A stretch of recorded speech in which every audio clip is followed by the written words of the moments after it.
വിറപ്പിക്കാൻ സുഗതൻ തലസ്ഥാനത്ത്. തിരുവനന്തപുരം നഗരസഭയിലെ Vazhottukonam കൗൺസിലറാണ് R Sugathan. Sugathan 5 വധശ്രമ case ഉൾപ്പെടെ 19 കേസിലെ പ്രതിയാണ്. സുഗതനെതിരെ കാപ്പ ചുമത്തിയിട്ടുണ്ട്. സുഗതൻ വിയ്യൂർ സെൻട്രൽ ജയിലിൽ കാപ്പ കേസിൽ ജാമ്യം കിട്ടാതെ കഴിയുകയാണ്.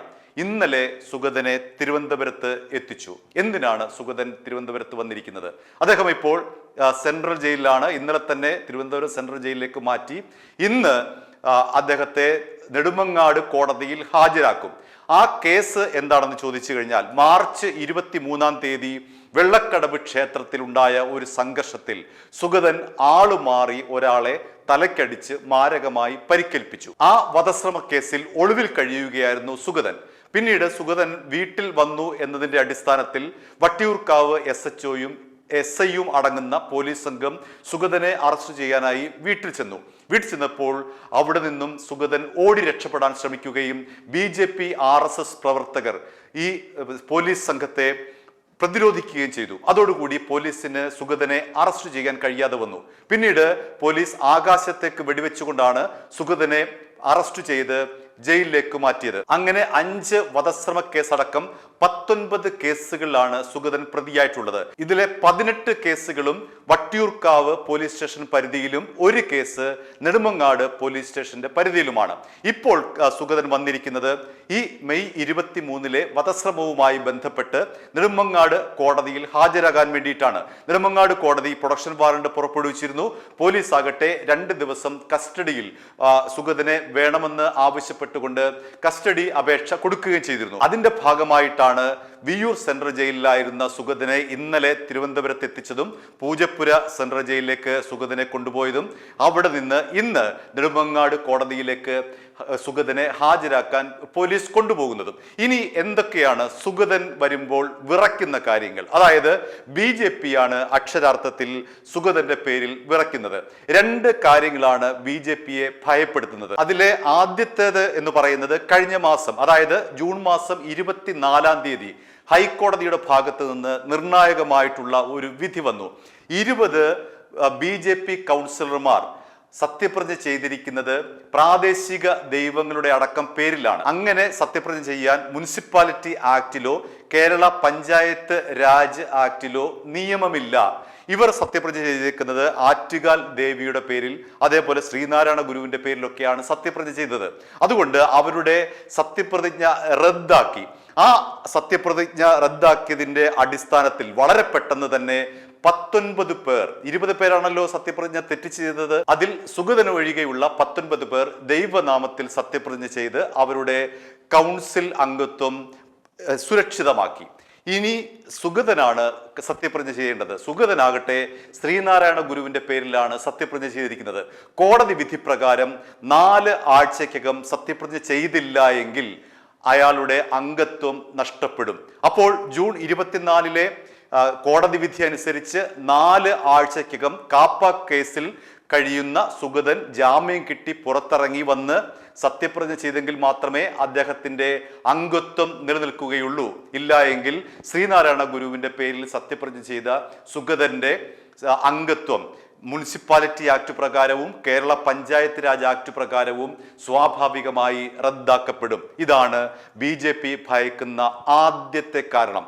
ഇനി എന്തുകൊണ്ടാണ് BJP ഇങ്ങനൊരു ഭയപ്പാടിലേക്ക് എത്തിയത് എന്ന് നമുക്ക് പരിശോധിക്കാം. തിരുവനന്തപുരം കോർപ്പറേഷനിൽ ആകെ 101 വാർഡുകളാണ് ഉള്ളത്. അതായത് 101 അംഗങ്ങൾ. 50 പേർ വേണം കേവല ഭൂരിപക്ഷത്തിന്. BJPക്ക് കൃത്യം 50 പേർ മാത്രമേ ഉള്ളൂ. തിരുവനന്തപുരം മുനിസിപ്പാലിറ്റിയിൽ 101 കൗൺസിലർമാരാണ് ഉള്ളത്. 101 വാർഡുകളാണ് ഉള്ളത്. ഇതിലെ 50 പേർ BJPക്കാരാണ്. കേവല ഭൂരിപക്ഷത്തിന് 51 വേണം. 51 അംഗങ്ങളുടെ ഭൂരിപക്ഷം ഉണ്ടെങ്കിലേ കേവല ഭൂരിപക്ഷമാവുകയുള്ളൂ. ഇവിടെയാകട്ടെ BJPക്ക് 50 പേർ മാത്രമേ ഉള്ളൂ. അപ്പോൾ ഒരു സ്വതന്ത്രൻ ഉണ്ടായിരുന്നു. അതാണ് പാറ്റൂർ രാധാകൃഷ്ണൻ. അദ്ദേഹം തിരുവനന്തപുരം പ്രസ് ക്ലബിന്റെ മുൻ ഭാരവാഹി കൂടിയായിരുന്നു. അദ്ദേഹം BJPയെ പിന്തുണയ്ക്കാമെന്നേറ്റു. അങ്ങനെ പാറ്റൂർ രാധാകൃഷ്ണന്റെ പിന്തുണയോടുകൂടിയാണ് BJP ഈ 51 എന്ന സംഖ്യ തികച്ചത്. ഇപ്പോൾ ഇവിടെ വന്നിരിക്കുന്ന ഒരു പ്രശ്നം, ആദ്യം പറഞ്ഞല്ലോ, സുഗതൻ സത്യപ്രതിജ്ഞ ചെയ്തില്ല എങ്കിൽ, ഈ 4 ആഴ്ചക്കകം സുഗതൻ സത്യപ്രതിജ്ഞ ചെയ്തില്ല എങ്കിൽ സുഗതന്റെ അംഗത്വം സ്വാഭാവികമായി റദ്ദാക്കപ്പെടും. ഇനി മറ്റൊരു പ്രധാന പ്രശ്നം ഇവിടെ, അതായത് മുനിസിപ്പൽ ആക്ട് പ്രകാരം 3 കൗൺസിൽ യോഗങ്ങളിൽ തുടർച്ചയായി പങ്കെടുക്കാതിരുന്നാൽ അയാളുടെ അംഗത്വം നഷ്ടമാകും. അങ്ങനെ ഇവിടെ സുഗതന്റെ പേരിലാണ് കഴിഞ്ഞ ദിവസം അടിപിടി നടന്നത്. UDF-ഉം BJP-യും തമ്മിലുള്ള അടിപിടി നടക്കാനുള്ള കാരണം എന്താണ്? സുഗതൻ ആകെ ഒരു കൗൺസിലിൽ മാത്രമാണ് പങ്കെടുത്തത് എന്ന് BJP പറയുന്നു. LDF-ഉം UDF-ഉം ആരോപിക്കുന്നത് അങ്ങനെയല്ല.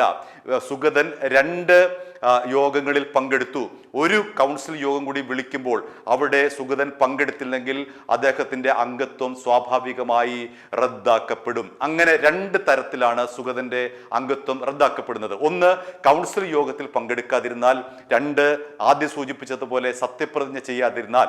അങ്ങനെ സുഗതന്റെ അംഗത്വം റദ്ദാക്കപ്പെട്ട് കഴിഞ്ഞാൽ BJP-യുടെ ഭരണം നഷ്ടമാകും എന്നുള്ളതാണ് BJP-യെ ഭയപ്പെടുത്തുന്ന, BJP-യെ വിറപ്പിക്കുന്ന കാര്യം. അതുകൊണ്ട് സുഗതൻ നാളെ നെടുമങ്ങാട് കോടതിയിൽ ഹാജരാകും. പിന്നീട് അദ്ദേഹം കാപ്പ ബോർഡിന് മുൻപാകെ ഒരു അപേക്ഷ കൊടുത്തിട്ടുണ്ട്, തന്നെ കാപ്പ കേസിൽ നിന്ന് ഒഴിവാക്കണമെന്ന്. പക്ഷേ അത് എത്രത്തോളം ഈ 4 ആഴ്ചക്കകം പ്രായോഗികമാകും എന്നുള്ളതാണ് ഏറ്റവും പ്രധാനപ്പെട്ട ഒരു നിയമപരമായിട്ടുള്ള വശം. കാരണം അദ്ദേഹത്തിന്റെ പേരിൽ കാപ്പ ചുമത്താൻ കളക്ടറാണ് ഉത്തരവിട്ടത്.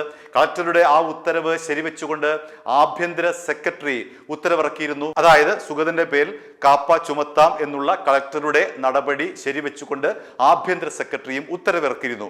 ആ ഒരു ഘട്ടത്തിൽ എങ്ങനെയാണ് സുഗതന് കാപ്പ ബോർഡിന് മുന്നിൽ ജാമ്യം ലഭിക്കുന്നത് എന്നതിനെ അനുസരിച്ചിരിക്കും ഇവിടെ BJP-യുടെ നഗരസഭ ഭരണത്തിന്റെ ഭാവി എന്ന് ചുരുക്കത്തിൽ സുഗതൻ ഇപ്പോൾ തലസ്ഥാനത്ത് വന്നിരിക്കുന്നു. ഇന്ന് അദ്ദേഹത്തെ നെടുമങ്ങാട് കോടതിയിൽ ഹാജരാക്കും. പിന്നീടാണ് BJP-യെ സംബന്ധിച്ച് ഉള്ള ഈ 2 പ്രശ്നങ്ങൾ നിൽക്കുന്നത്. ഭൂരിപക്ഷം സംബന്ധിച്ചുള്ള പ്രശ്നവും മറ്റൊന്ന് സുഗതന്റെ സത്യപ്രതിജ്ഞയുമായി ബന്ധപ്പെട്ട് അദ്ദേഹത്തിന്റെ അംഗത്വം നഷ്ടപ്പെടുമെന്നുള്ള പ്രശ്നവും. 2ഇടത്തും അംഗത്വം നഷ്ടപ്പെടുന്നുള്ള പ്രശ്നമാണ് BJP-യെ അലട്ടുന്നത്. അതുകൊണ്ട് BJP നേതൃത്വം നൽകുന്ന നഗരസഭ മുൾമുനയിൽ നിൽക്കുകയാണ്.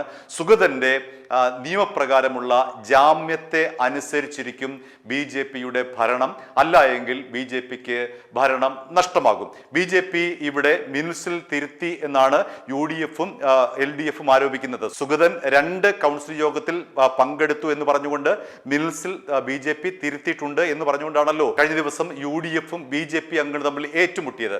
എന്തു തന്നെയായാലും ഇവിടെ അക്ഷരാർത്ഥത്തിൽ വിറയ്ക്കുന്നത് BJP നേതൃത്വമാണ്. കാരണം സുഗതന്റെ അംഗത്വം നഷ്ടപ്പെട്ടാൽ നഷ്ടമാകുന്നത് തിരുവനന്തപുരത്തെ ചരിത്രത്തിലെ ആദ്യമായി ഭരണം പിടിച്ച BJP-യുടെ ആ ഭരണം തന്നെയാകും. അതുകൊണ്ട് BJP അക്ഷരാർത്ഥത്തിൽ സുഗതനെ മാത്രം ആശ്രയിച്ചാണ് നിലനിൽക്കുന്നത്.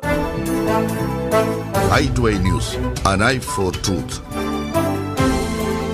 i2i News സബ്സ്ക്രൈബ് ചെയ്തിട്ടില്ലാത്തവർ ഇപ്പോൾ തന്നെ സബ്സ്ക്രൈബ് ചെയ്യുക.